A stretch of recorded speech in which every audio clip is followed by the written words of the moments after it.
This man has a strange disease. Every night at 12 o'clock, he would wake up in the body of a stranger. Sometimes it's a handsome man, sometimes it's a beautiful woman, and sometimes even Spider-Man's best friend. He named himself Jack. For as long as he can remember, he's been living in different people's bodies. At the moment of possession, he will read all of the host's memories and help him through the day, and then secretly leave a photo as a remembrance. On this day, Jack possessed an asshole's body, although he was not very good looking, but he had a beautiful girlfriend. When he met Annie, Jack had a strange feeling for this girl. He gently pulled her hair up around her ears. Why are you looking at me like that?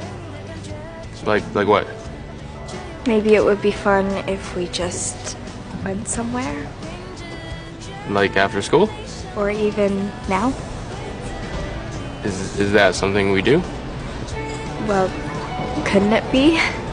Annie didn't expect her boyfriend to go along with it uncharacteristically. They sang the girl's favorite song in the car together. They went to the aquarium. Her boyfriend had never cared for her like that before. At that moment Annie felt so happy. The distance between the two of them had gradually grown closer. Annie couldn't help but tell him about her problems with her father. He comforted her gently and told her, "You have a beautiful smile." Annie was so happy to be sent home by her boyfriend. She thought it was the happiest day of her life.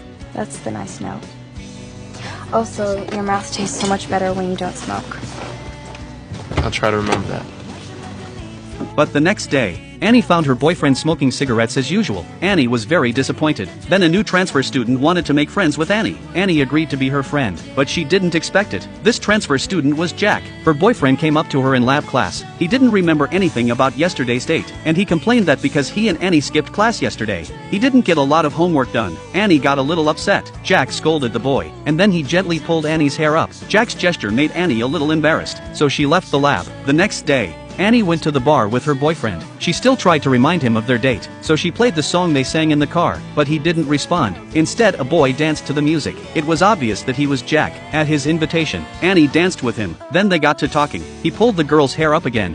I just know that you can be attracted to way more people than you think. How do you know? And then Jack's cell phone alarm went off. He had to get home, but Annie grabbed his cell phone and tried to write down the number. The time was almost up. Jack grabbed his cell phone back and fled in a panic, but on the way home, he fell into a coma as the clock ran out.